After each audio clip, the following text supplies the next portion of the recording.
I guess I just want your listeners to know you can do that too. There's nothing special about me. And the people that come through my program, they're just regular people. But once they learn how to work with the way their brain is wired, instead of fighting against it, trying to be somebody you're not, because you're neurodivergent, some people try to put you in their mold and it just doesn't click. But once you can figure out how your brain works, you can leverage its strengths. You got to manage the challenges, yes.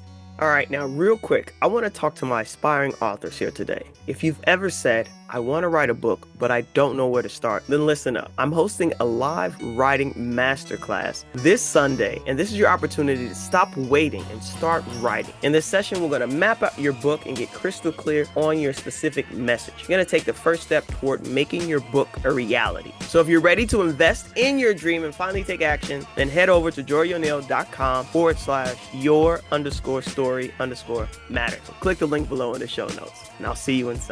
Welcome back to another lovely episode of 30 Minutes of Power, TOP, your one-stop shop for all things encouraging, entertaining, and motivating. Listen, people, all of you who have these super busy minds, who I know have a really great handle on time management, but maybe you could use a couple resources, a couple tools. Well, look no further. Today we have with us my new friend, Miss Cindy Baker, and she's going to share with us her brand new book. Listen, hot off the presses. If you don't know, you better go ask somebody. Focus to Fortune. Okay. And I'm going to let her explain a little bit what it's about. But let's welcome her to the show. Cindy, welcome. Thank you so much for joining us today.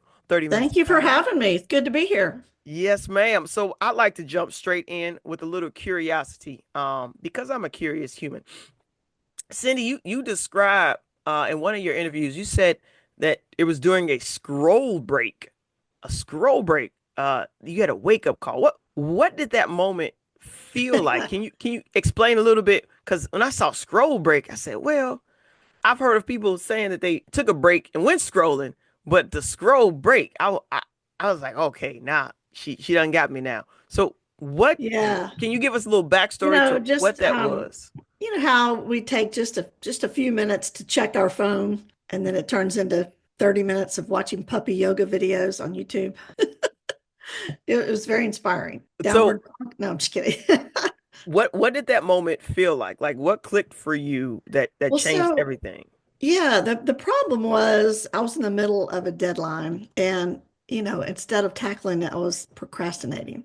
And I just came back from giving a keynote speech, and I said, the procrastination spiral. It's when you say, well, I'll get started after I check my email. And then suddenly you're researching the history of bubble wrap. And then you say, well, while I'm here, I'm going to just rearrange all my desktop icons because obviously that's urgent, right? And by the time you come up for air, you've accomplished nothing except for learning that bubble wrap was originally designed as wallpaper. True story.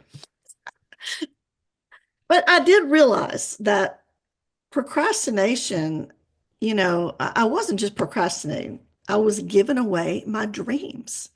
Every little tiny unplanned break like that one added up.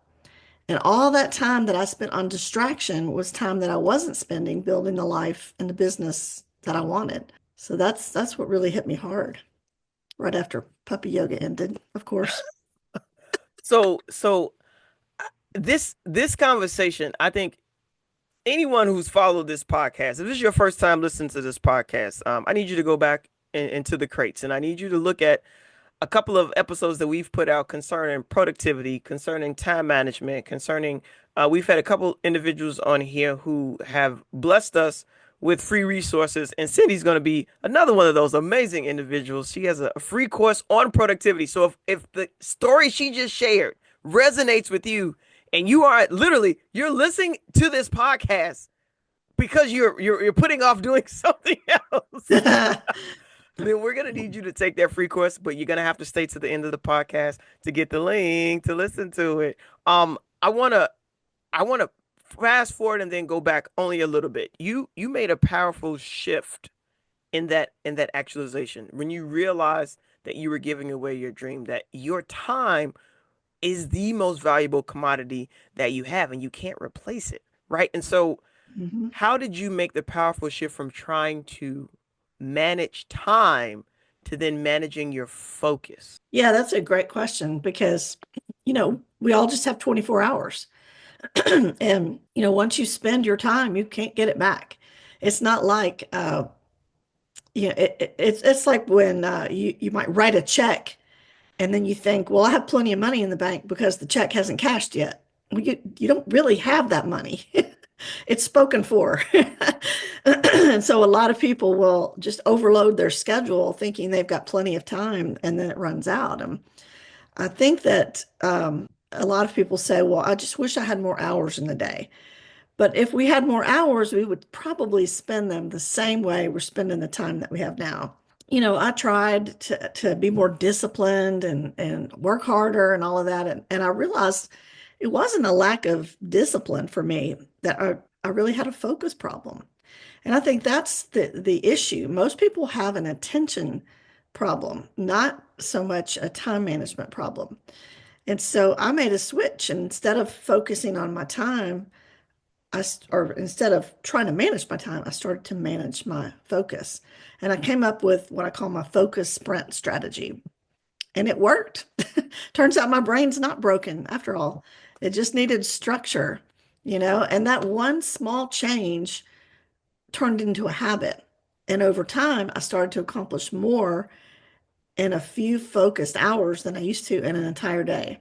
Even with ADHD, I have ADHD. So it was amazing, the transformation. So many people, and I'm glad you brought that up, because I'm also a neurodivergent individual, and part of my delving into productivity was because I was having a hard time focusing. Hmm. I worked as a teacher for the last 22 years. I have four kids. My husband and I, we were running a business. I was starting a coaching business in addition to the other business. Like I was doing all these things because Hmm. everything excited me. Everything was fun. Everything was, Right.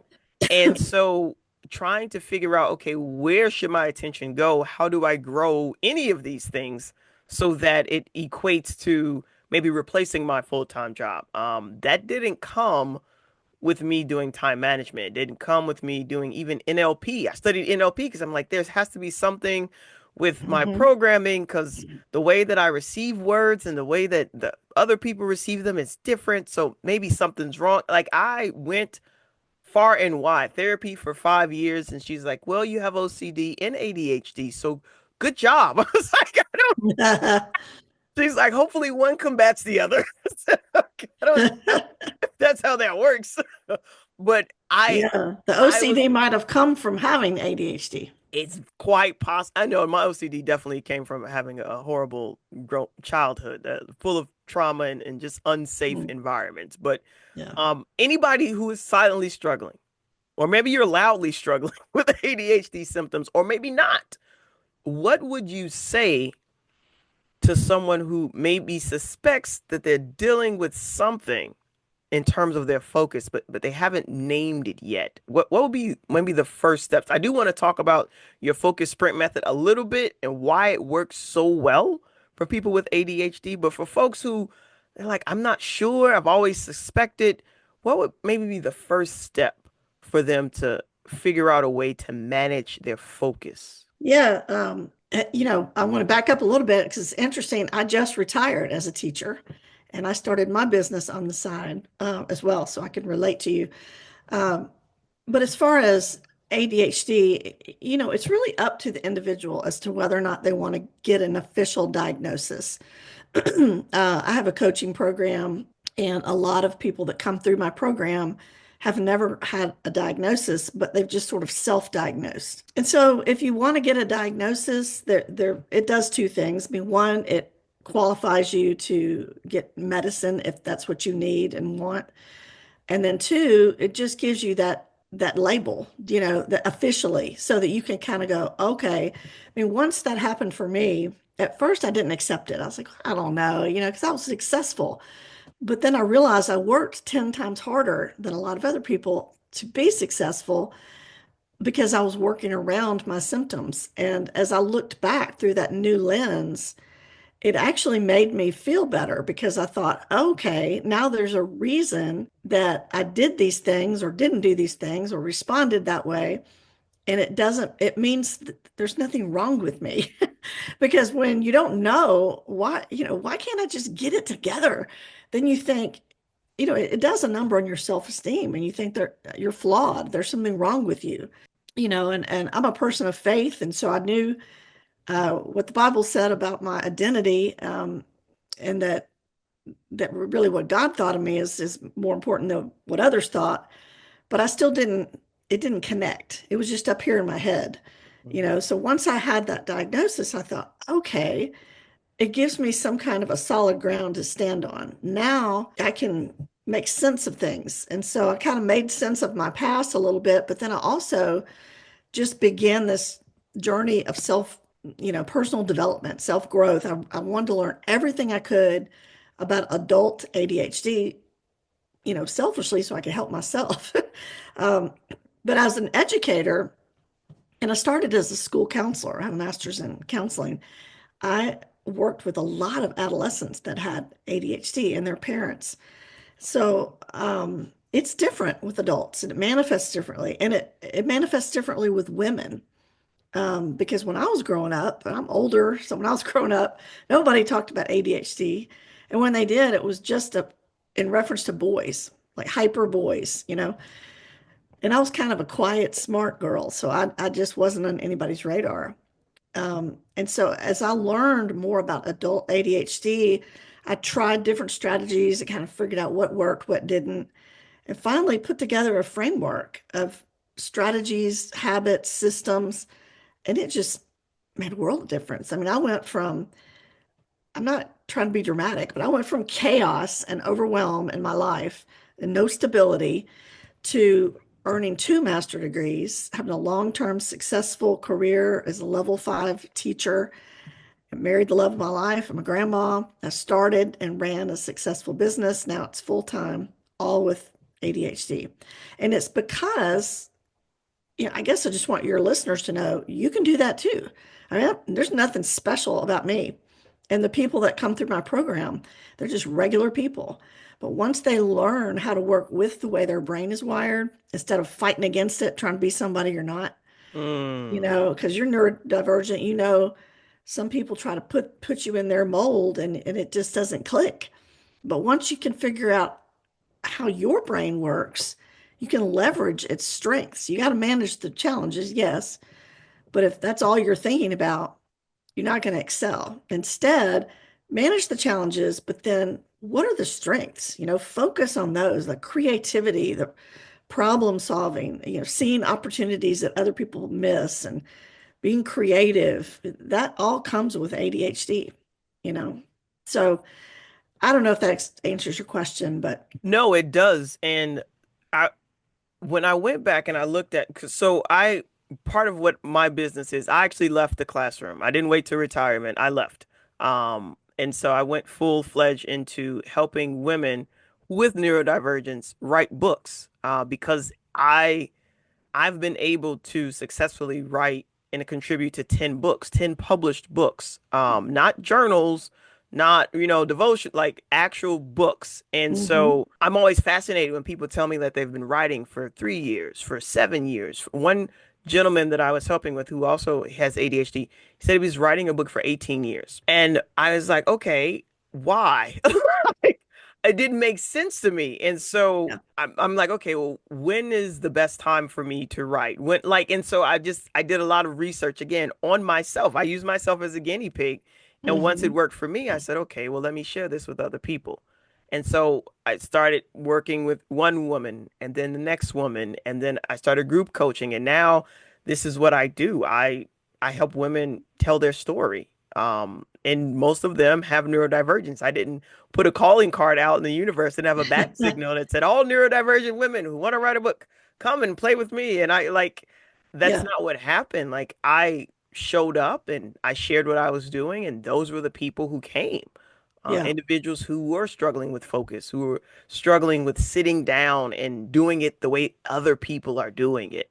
So Yeah. I love this idea, and I kind of want to get in a little bit to your focus sprint method and what that looks like in real time. I don't need you to give me any of your secret sauce, your proprietary stuff, but why do you think it works so well for ADHD brains? Yeah, well, it works because it goes along with the way your brain is naturally wired. It taps into your natural rhythms for peak performance. Your brain kind of cycle. You have a cycle of focus. And a lot of successful people have worked this way. I mean, let's go back in history. The writer Ernest Hemingway, he wrote in the morning, and he said, "You come to work, and there's no one to disturb you, and it's cool or cold, and you can write to warm up." Well, that worked for him. Winston Churchill, he worked late into the evening, but he took a nap every afternoon to stay sharp. And so people who, every great entrepreneur leverages focus when it counts. And your brain naturally has peaks and valleys for your focus and your energy. And it's like a daily energy wave. If you ride the wave at the wrong time, you're going to wipe out. And so the focus sprint method goes along with it doesn't rely on like willpower and um, discipline. It just goes with how your brain is working anyway. And so that's why it works so well.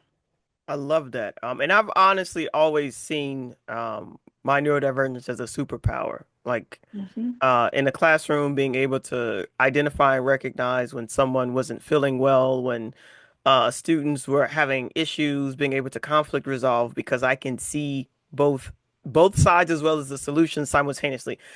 And Hmm. so people are like, "How did you do that?" I'm like, "My brain, I this is how it works." And so, Hmm. but on the opposite side, because you did mention that you had to work really hard to get a lot of those things that you found success in. How do you stop people from overworking and start, I guess, working smarter? Yeah, and I mean that's the key, working smarter instead of harder. Um, I mean, the easy answer for me is go through my coaching program because I've already done all the work and I've done all, rather than Googling and trying to figure everything out on your own, whether it's not it doesn't have to be my coaching program, but you could find a mentor, somebody who's already walked the path and found a way out. Now, that's the easiest way. But as far as just overcommitment in our schedule, we do that because of something that we're trying to fill in ourselves, like maybe people pleasing. We don't know how Mm. to say no. And or maybe it's if you have ADHD, you're impulsive and you just knee jerk blurt out yes without really thinking about all of the consequences and the things you've already committed to. And then we don't really have a good grasp of time.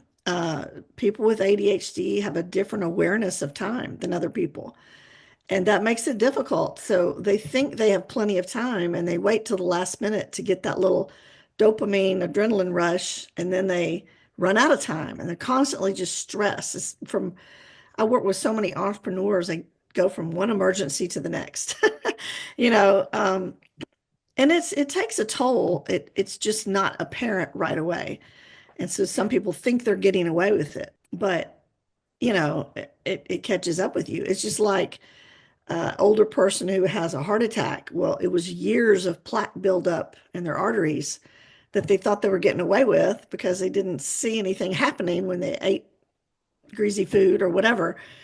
It's the same way. If we keep losing sleep or overloading our schedules and putting all this stress on ourselves, it is taking a toll, and it will come back to bite us at some point. So you have to step back. And I always tell people, right, instead of going by like a giant to-do list, just write down three high impact tasks that you need to do the next day. Write it down the day before, just have it sitting on your desk and tackle those first thing, because even if the rest of the day gets derailed, then you've already won, because those are the things that are going to move the needle in your business. And if you're spending, your prime focus time 2 hours on Canva trying to find the perfect color or font for a social media post. That is not a good use of your time. You know what I mean? It's not a revenue producing activity. But it feels good, Cindy. No, It it feels feels good. good. It's easy. We tend to do the easy stuff, emails, scrolling on our phone, meetings, social media. But those aren't always the most important things. As a believer, um, how has your faith helped you navigate ADHD? Like, how do you invite God into your moments of distraction or overwhelm? Yeah, that's a great question. For one, I'll go back to what I said about self-esteem. I believe everybody was created on purpose for a purpose. And so the fact that my brain is wired the way it is not a mistake. It was actually intentional. And once I can embrace that, I realize that God has some kind of a path for me that people who don't think the way I do can't walk. I can touch people just like you have a lot of ADHD people coming to you for help writing books. That's not by mistake. They're relating to something about you. So that identity and that self-esteem, that's part of it. But then also just with distraction and anxiety, there was a time in education where my principal changed my job into something that I did not feel qualified for. I was scared to death. I was freaking out about it. And I read a book by Max Lucado called Be Anxious for Nothing, based on the Philippians verse that says to pray about everything instead of worrying. And that really helped me because I realized that there's a lot of anxiety that comes with feeling frazzled and disorganized and forgetting things and blurting out inappropriate things and all these things that we do that make us go, oh my gosh, I can't believe I just did that. And if you can get into the rhythm of giving that to God and saying that you knew I was going to say that, or you knew I was going to forget this, or overload my schedule, or whatever, and so journaling became a real tool for me. Even prayer is difficult because I can't pay attention. So journaling prayers helps. A journal to dear Lord instead of just dear diary. And if I'm trying to pray and something pops in my brain, I have a little pad of paper near me and I just jot it down. So that way I don't have to remember it. It's out of my head and I don't have to burden myself with, am I going to remember this or not? I don't get up and go do it. I just jot it down. That way I can I just immediately go back to focusing. And that helps too. And it works not just with prayer, but anything that you're anxious about with your business. You're trying to write something and then you're worried about some meeting you've got later. Well, just write it down and then you can talk to God about it when you're done writing, but go back to your writing, you know. So having that pad of paper, it's like I don't know, it's like a little safety net for me. That makes sense. No, I absolutely makes sense. And if you could see my desk right now, it's full of post-it notes. Yeah, I love Because post-it notes. I have multiple brain dumps throughout the day where I'm like, there's this is almost like a scratch or an itch that I got to scratch. And so there's something in my mind, there's something on my mind, there's something I'm thinking about. I'm like, it can't stay there. It can't stay inside. Mhm. Yeah. And I can't attend to it right now. I'm gonna write it down, and then one day I'm gonna go back to that post-it note. It's gonna be fantastic. This show is all about giving people practical tools to empower their lives. So before you go, there are two things that I would love for you to share with the audience. One is where they can go get your brand new book. Come on, people, brand new book. We're talking about Focus to Fortune, Profitable Time Management for Busy Minds. She's going to tell you where you can get that. She's going to share with you the website to get her free course, a free course on procrastination. Yeah. I know no one listening here has this issue, but if you know somebody who knows somebody who has that issue, then this would be the perfect resource for them. So before you share those two, I would love for you to share with the listeners one thing they can start doing today to master their focus without the guilt or shame that comes with having ADHD? Yeah, well, I would go back to just writing down the three things. Don't have a giant, you can brain dump a giant to-do list, but pick three things that are really high impact that are going to make a difference. And they're probably going to be more difficult things to do than the easy stuff. If it's a big project, break it down. What's one piece of that project that you can do tomorrow? And just write down three things. I would start there. And as far as my book, it's on Amazon. Now, don't procrastinate on getting my course because it's on how to beat procrastination. And that's at waitnomore.net. Waitnomore.net. Okay, we can't. That sounds too simple. Say it once more for the people in the back. Waitnomore.net. Don't wait to get waitnomore.net. And don't wait to get her new book, Focus to Fortune, Profitable Time Management for Busy Minds. Cindy, thank you so much for joining us today. Thank you for having me. I enjoyed it. This has been fantastic. We're going to have to come have you back on here because there's so many other questions I wanted to get into in terms of your favorite productivity hack and what works for you every single time without fail, and your favorite scriptural quote. Listen, guys, go ahead and go over to Amazon. Go pick up Focus to Fortune. And while you're at it, go ahead and go to waitnomore.net and get her free. Free. She said free, people. Free. Who's giving away things for free in this economy? Nobody but Cindy. So go ahead over to waitnomore.net and go ahead and pick up her free e-course on procrastination. And listen, folks, don't wait. Go do it today. Cindy, God bless you. Thank you so much again for coming on 30 Minutes of Power, where we always encourage people to be an empowered person using their power to empower others. Till next time, people. Peace. All right, before we wrap up today, I want to remind you, if the book is on your heart, then this Sunday is your chance to finally take that first step. Join me for a live writing masterclass, and we'll break down the book writing process and get you moving forward from idea to execution. I'm excited for you. I don't want you to miss this. So head over to jorioneale.com/your_story_matters. Thanks for tuning in to 30 Minutes of Power.